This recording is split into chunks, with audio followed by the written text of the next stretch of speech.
ప్రభువును మహిమ కలుగును గాక. మన ప్రియరక్షకుడు ప్రభు అయిన యేసుక్రీస్తు వారి దివ్యమైన నామమున చేరువచ్చిన ప్రియులందరికీ నా హృదయపూర్వక ప్రేమవందనాలండి. మంచిది ప్రియులారా, దేవుడు తన మహాకృపను బట్టి మనల్ని ఎంతగానో ప్రేమించి ఆయన కృపలో మనల్ని భద్రపరుస్తూ దినదినము ఆయుష్కాలాన్ని ఈ దినాలందు లేకపోతే ఈ లోకములో మనకి అనుగ్రహిస్తూ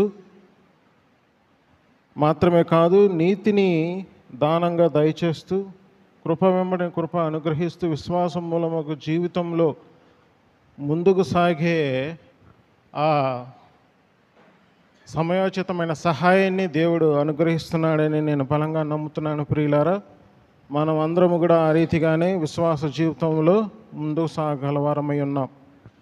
కాబట్టి మరొక శ్రేష్టమైన సమయానికి మనం చేరుకున్నాం కనుక కొంత నిమిషముల పాటు వాక్యాన్ని ధ్యానించుకొని సమయాన్ని మనం అప్పచెప్పుదాం. ప్రియులారా, ప్రకటన గ్రంథం, పరిశుద్ధ లేఖన గ్రంథం నుంచి ప్రకటన గ్రంథం, యోహాను రాసిన ప్రకటన గ్రంథం 3వ అధ్యాయం 7-8 వచనాలు. 3వ అధ్యాయం 7-8 వచనాలు. ఫిలదెల్ఫియాలో ఉన్న సంఘపు దూతకు ఇలాగు రాయము. ఫిలదెల్ఫియాలో ఉన్న సంఘపు దూతకు ఇలాగు రాయము. దావీదు తాళపు చెవి కలిగి ఎవడును వేయలేకుండా తీవాడును, ఎవడును తీయలేకుండా వేయువాడునై వేయువాడునైనా సత్యస్వరూపియగు పరిశుద్ధుడు చెప్పు సంగతులేమనగా నీ క్రియలను నేను ఎరుగుదును, నీకున్న శక్తి కొంచెమై ఉండినను నీవు నా వాక్యమును గైకొని నా నామమును ఎరుగనలేదు. ఇదిగో తలుపు నీ ఎదుట తీసి ఉన్నాను, దానిని ఎవడును వేయనేరడు. మరి ఒక వచన భాగం చదువుకుందాం. కొలస్సీలు రాసిన పత్రిక, అపోస్తుడైన పౌలు కొలస్సీలకు రాసిన పత్రిక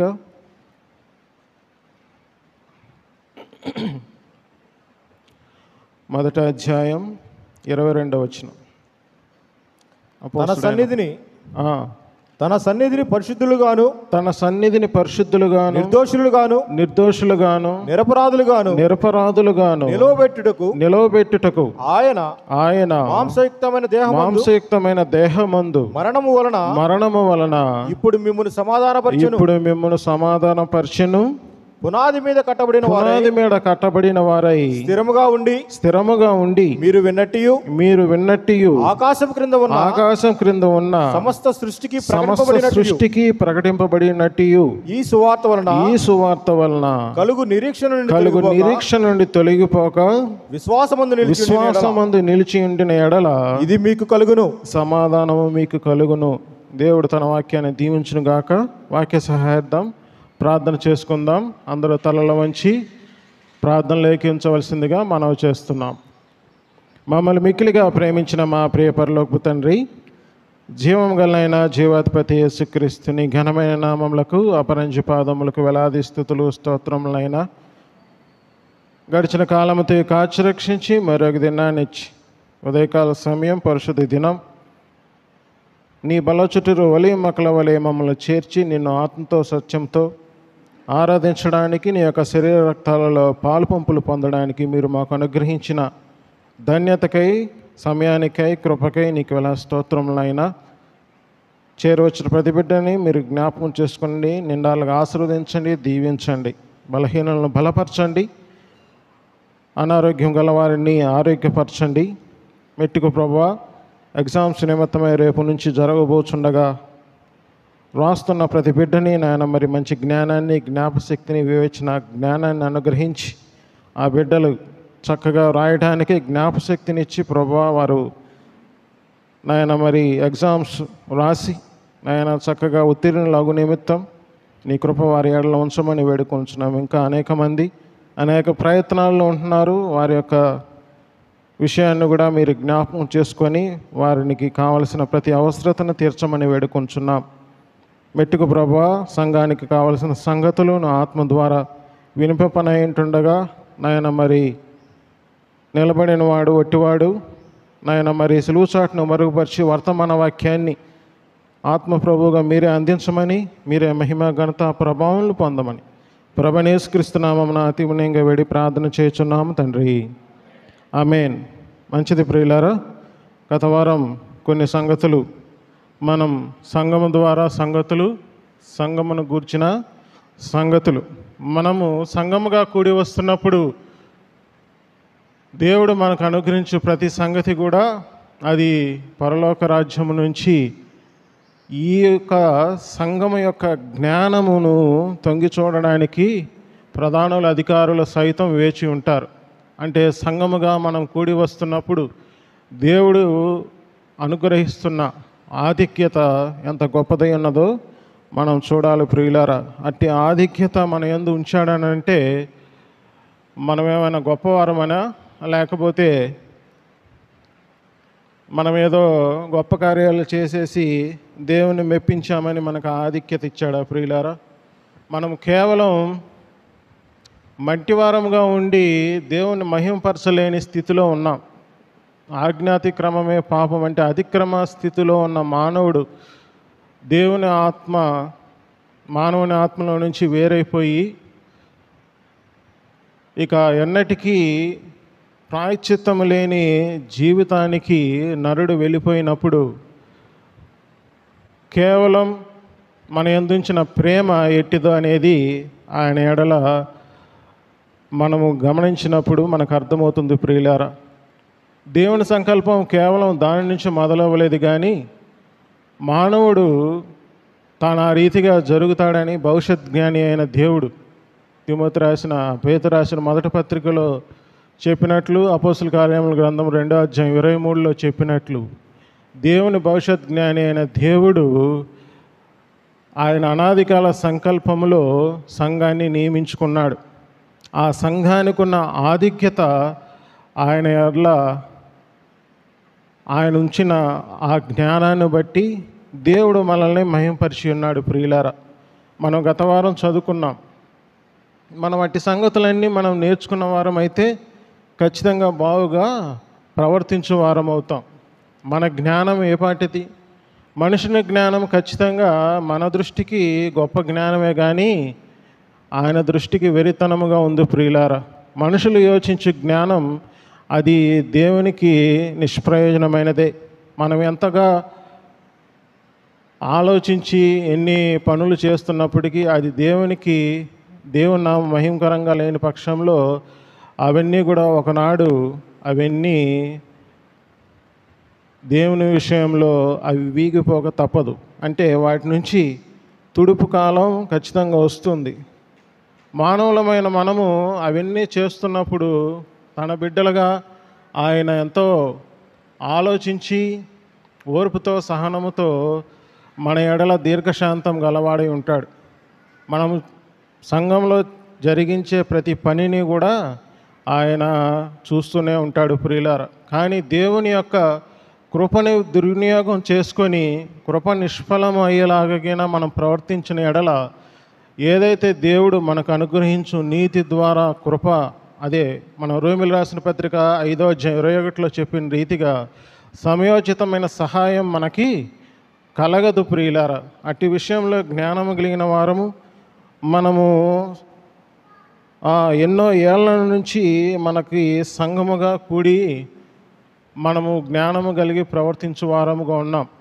కానీ ఇంకా సంఘాన్ని లోకంలో తీసుకువచ్చి మనం అదే రీతిగా మనం దేవుణ్ణి ఆయాసపరిచినట్లయితే దేవుడు తగిన కాలమందు మనకి ప్రతిఫలం ఇస్తాడని మనము దేవుని యందు భయము కలిగి విశ్రాంతి తొలగిపోతామనేమో ఆ భయము కలిగి మనం బాగా ప్రవర్తించే వారముగా ఉండాలి. ఇక్కడ మనం ప్రకటన గ్రంథం 3వ అధ్యాయం 7వ వచనంలో ఒక సంఘం కనబడుతుంది. 7 సంఘపు దూతలకు యోహాను భక్తుడి ద్వారా దేవుడు రాయించిన సంగతులు. ఈ ఫిలదెల్ఫియా యొక్క సంఘ పరిస్థితి చూస్తే ఈ మిగతా 6 సంఘాల కంటే చాలా భిన్నముగా ఉన్నది. అవునా? అన్ని విషయాల్లో దేవుడు ఈ సంఘాన్ని ఎంతో ప్రేమించి అనుగ్రహించి రాసిన సంగతులు ప్రియులారా. దానికి కారణం ఏంటి? ఎఫెసీ సంఘానికి మొదటి ప్రేమ మర్చిపోయానన్నాడు.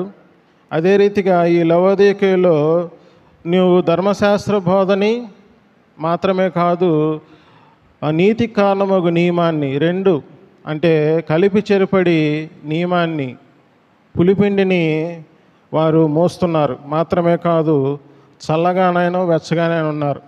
మనమందరికీ తెలుసు, చల్లగా అంటే వెచ్చగానే అంటే దేవుడు మనకి ఒక జీవితాన్ని, విశ్వాసం మూలమగు జీవితాన్ని అనుగ్రహించినప్పుడు చల్లగా వెచ్చగా అని దేన్ని ఎలా బట్టి డిసైడ్ చేస్తాం?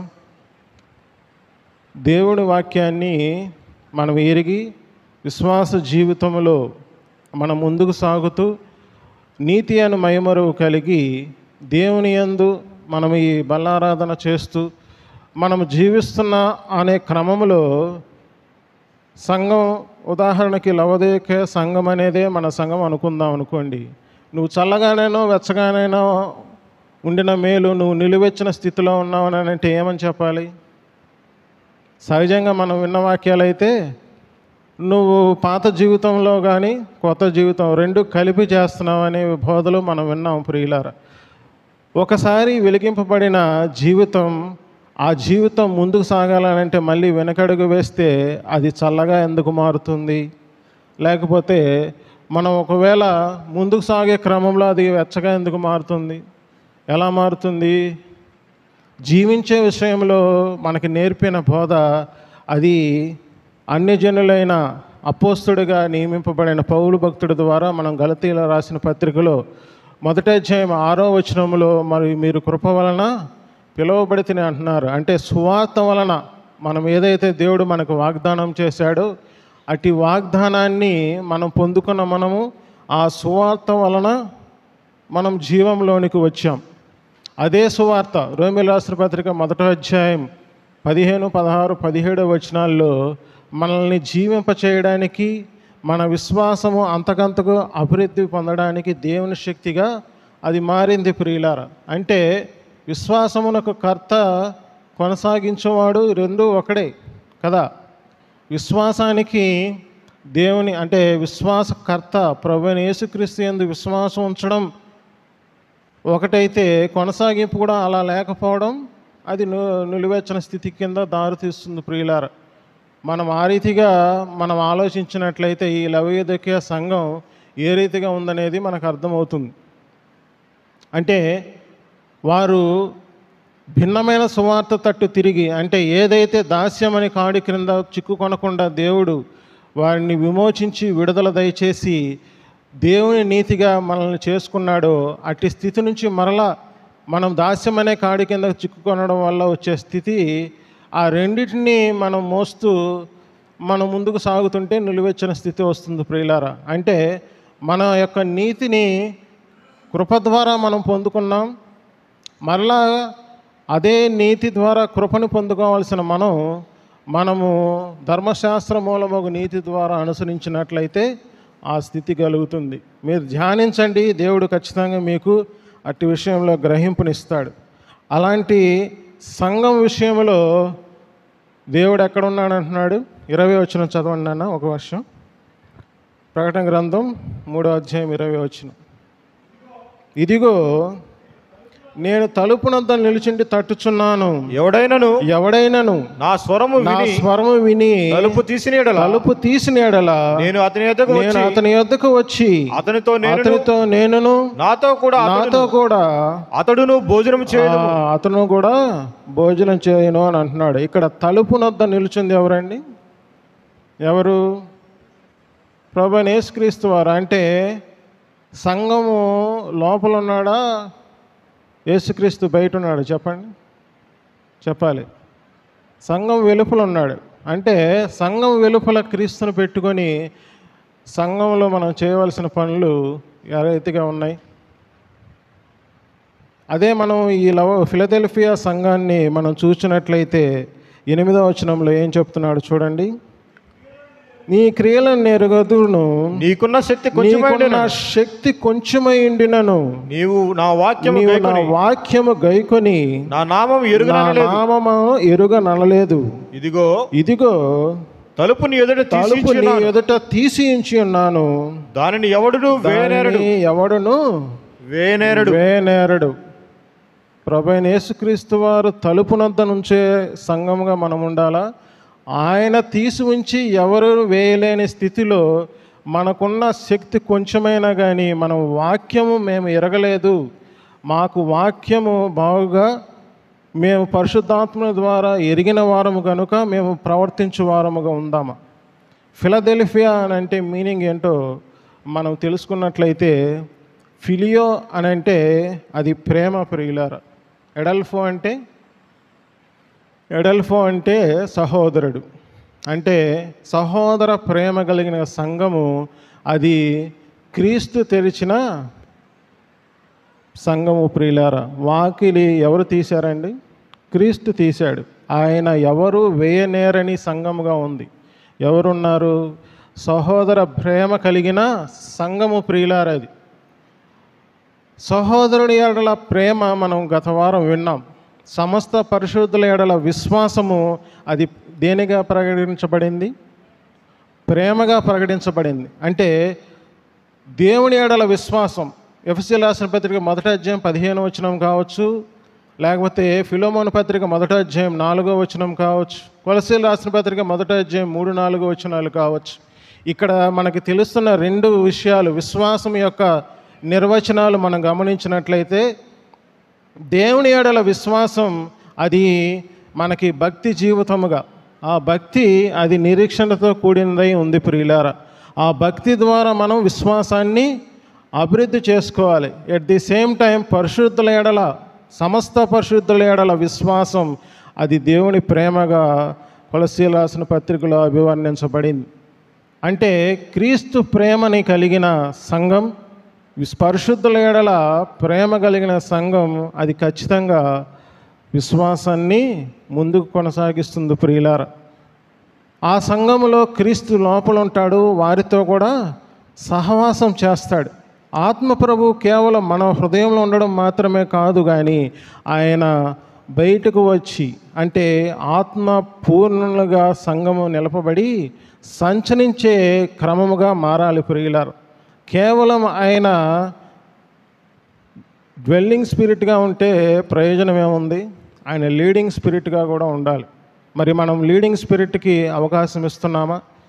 మనకందరికీ తెలుసు, నేను మొదటి నుంచి ఆరంభం నుంచి చెప్పిన ప్రతి సంగతిని కూడా హృదయంలో ఉంచుకున్నట్లయితే అది ఖచ్చితంగా మనం ఆత్మానుసారమైన జీవితం మనకిప్పటికే అర్థమైపోయి ఉండాలి ప్రియులారా. ఇదే కింద చెప్పిన ఆ సంఘము రీతిగా, లవొదికీయలో ఉన్న సంఘము రీతిగా మనం నిలువెచ్చిన జీవితం జీవించం. మనకి మంచిగా ఉన్నప్పుడు మనకు అసలు దేవుడు గుర్తుకురాడు.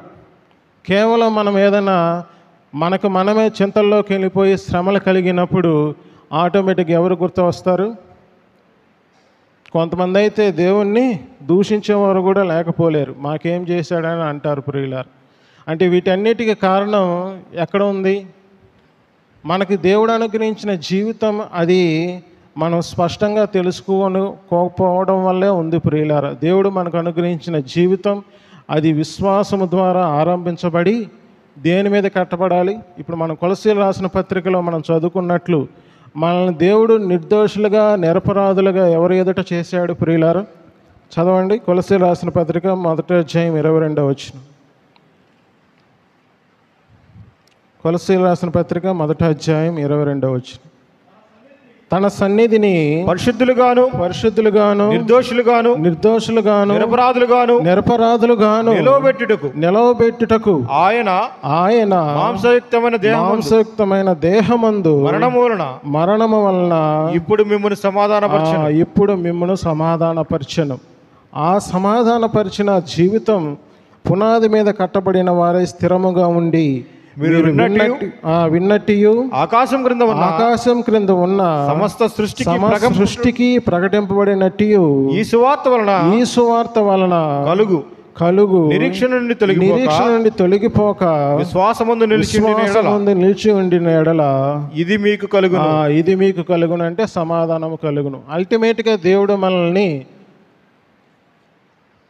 అంతకుముందు పరజనులముగా ఉన్నాం. ఎఫెసీయులకు రాసిన పత్రిక 1వ అధ్యాయంలో మనం గమనించినట్లయితే మనం పరజనులం, ఆయన ప్రజగా చేసుకున్నాం.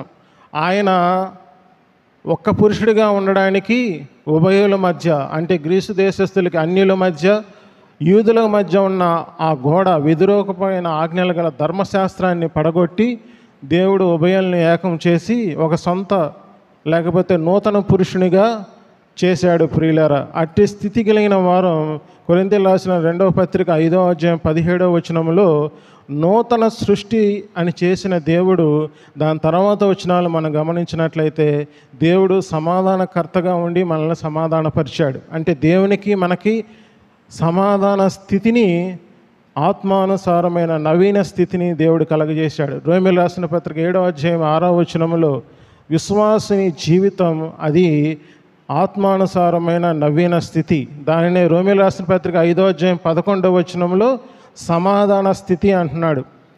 అదే మనం దేవుడు మనకు అనుగ్రహించిన ఆ స్థితి అది దేని మూలంగా కలిగిందని అంటే అదే కొరింథీయులకు రాసిన పత్రిక 2వ పత్రిక 5వ అధ్యాయం 21వ వచనంలోని మనల్ని దేవుని నీతిగా దేవుడు చేసుకున్నాడు. ప్రియులారా, అంటే మనకు దేవుడు అనుగ్రహించిన నీతి అది విశ్వాస మూలమగు నీత, ధర్మశాస్త్ర మూలమగు నీత? చెప్పండి.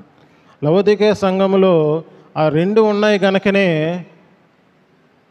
స్వరం ఆగిపోయింది. ప్రియులారా, ఎప్పుడైతే విశ్వాస మూలమగు నీతికి కారణమగు దేవుని ప్రేమ వారు నేర్చుకున్నారో ఆ వాక్యం తన శక్తి కొంచెమైనా వాక్యం ఎరుగననలేదు వాళ్ళు.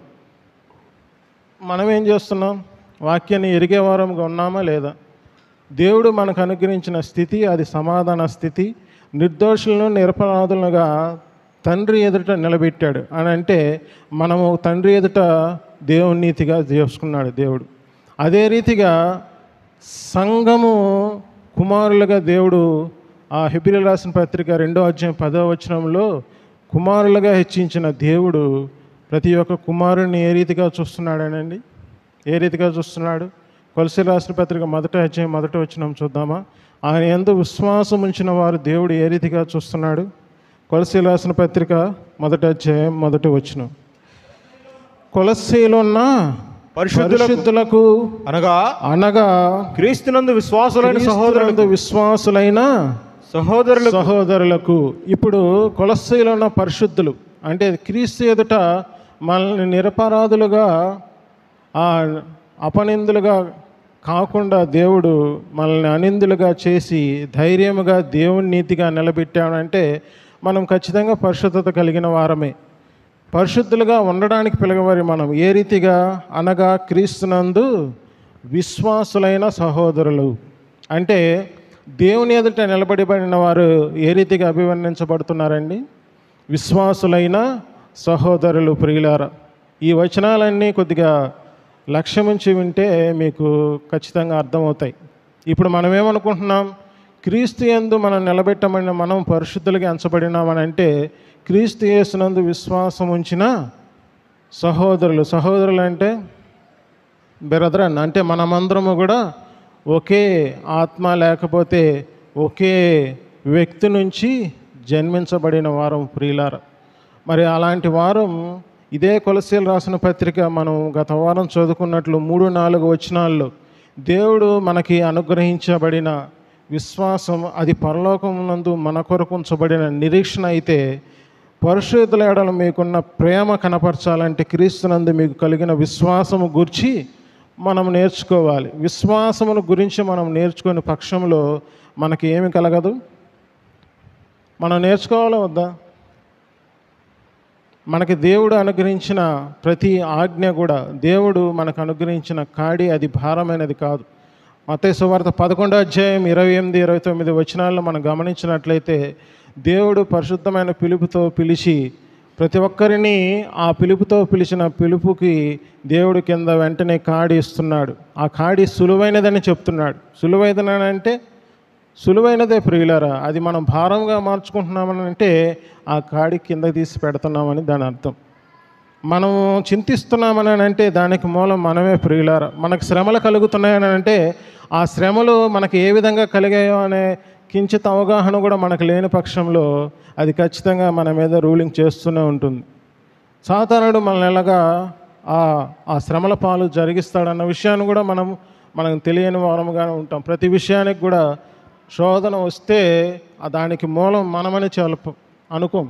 ఖచ్చితంగా ఏమనుకుంటాం, ఆ దేవుడు నాకు ఎన్నో శ్రమలు కలగజేస్తున్నాడు. లేకపోతే ఈ పరిస్థితి ఏంటి, వాళ్ళేమో మంచిగా ఉండి వాళ్ళేమో అలా ఉన్నారా, వాళ్ళు అన్నీ జరిగిస్తున్నారు కానీ వాళ్ళు అలా ఉన్నారు, మేము దేవుని ఎదుట ఇంత కష్టపడి జీవిస్తున్నాం, మేము ఇలా ఎందుకున్నాం అని మనం అనుకుంటూ ఉంటాం. కానీ వాళ్ళు ఎలా ఉన్నప్పటికీ వాళ్ళ కడవరి స్థితి దేవుడు వారిని ఎరుగుదురు. కానీ మనకున్న పరిస్థితి మనం బాగుగా ఎరగగలవారం ప్రియులారా. నీకున్న స్థితి నీవే చెప్పగలుగుతావు. ఆ స్థితి కూడా మనం తెలుసుకోలేని పక్షంలో మన విశ్వాసము అది వ్యర్థమవుతుంది ప్రియులారా. నిరీక్షణ కూడా నిరర్థకం అవుతుంది. కానీ మనము అతి పరిశుద్ధ స్థలంలో ప్రవేశించిన నిరీక్షణ కలిగి పరలోకమందు పౌరసత్వం కలిగి అక్కడి నుంచి మనం జీవిస్తున్న వారమని జ్ఞానము కలిగి మసులుకుంటే ఖచ్చితంగా ఈ యొక్క పరిస్థితులన్నీ మనకు తేటతెల్లమవుతాయి. ఇవన్నీ కేవలం ఏదో నేను ప్రతివారం వచ్చి రొట్టె రసంలో పాల్గొని నేను వెళ్ళిపోతున్నాను, దేవుడు నన్ను బాగా ఉంచుతున్నాడు అంటే ఇవన్నీ ఈ ప్రత్యక్షతలన్నీ ఖచ్చితంగా కలగవు ప్రియులారా. ఆత్మానుసారమైన జీవితాన్ని అనుసరిస్తూ ఆత్మానుభవం చేత ముందుకు సాగే ప్రతి వ్యక్తికి కూడా ఇవన్నీ అర్థమవుతాయి. అలాంటి స్థితికి ప్రతి ఒక్కరిని తీసుకురావాలనే దేవుని యొక్క చిత్తమైనది. అందుకాబట్టే ఆ సమాధానము ఆ సువార్త మీద అనుగ్రహింపబడిన నిరీక్షణ వల్ల మనకు కలుగుతుందని చెప్తున్నాడు.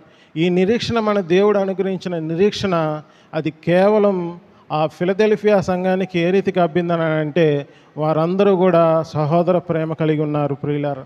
సహోదర ప్రేమ అది కేవలం ఎవరికి వాళ్ళు అనుకుంటే వచ్చేది కాదు. చెప్పాను కదా, మనం స్నేహపూర్వకమైన ప్రేమలు అవి మన సామర్థ్యాన్ని బట్టి లేకపోతే ఇతరులు మనల్ని ప్రేమించే ప్రేమను బట్టి కలుగుతాయి. లేకపోతే మనం ఏదైనా ఒక ఏళ్ళ అవసరం ఉంటే మనం ప్రేమను చూపిస్తూ ఉంటాం. ఆ తర్వాత ఆ ప్రేమ ఎటుపోతుంది ఎవరికీ తెలియదు. సహాయం చేసిన వాడి మీదే మనం ఏం చేస్తాం, నిందలు మోపుతాం, బెదిరిస్తాం, అన్నీ కూడా చేస్తూ ఉంటాం. కానీ సహోదర ప్రేమ ఏ విధంగా ఉందని ఎలా తెలుస్తుంది ప్రియులారా? నిన్ను ప్రేమించి నిన్ను ఎంతగానో నీ ఎడల సొంత సహోదరుడిగానో ఉంచిన పరిస్థితుల్లో కూడా సహోదర ప్రేమ లేకపోతే ఏం చేస్తారండి? ఖచ్చితంగా బెదిరిస్తారు. బెదిరించి ఏం చేస్తారు,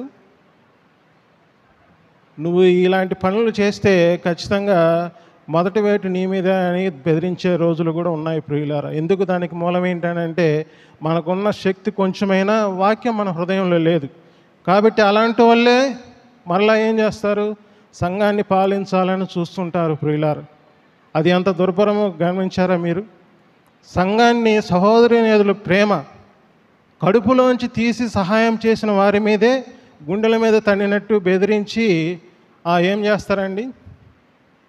ఎందుకనంటే ఆ ఎదుటి వ్యక్తి చాలా సామాన్యుడు అవ్వచ్చు, లేకపోతే బలగం లేనివాడు కావచ్చు, లేకపోతే కేవలం విశ్వాసం మీద లక్ష్యం ఉంచి జీవించే వ్యక్తి కావచ్చు.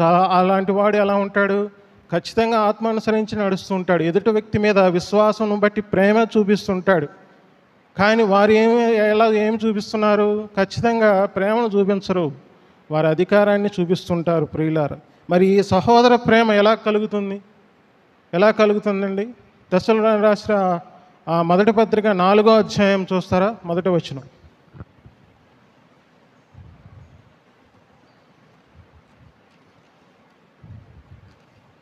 తెస్సలోనికీయులకు రాసిన మొదటి పత్రిక 4వ అధ్యాయం మొదటి వచనం చదువుతారా? మెట్టుకు సహోదరులారా, మేము ప్రభువైన యేసు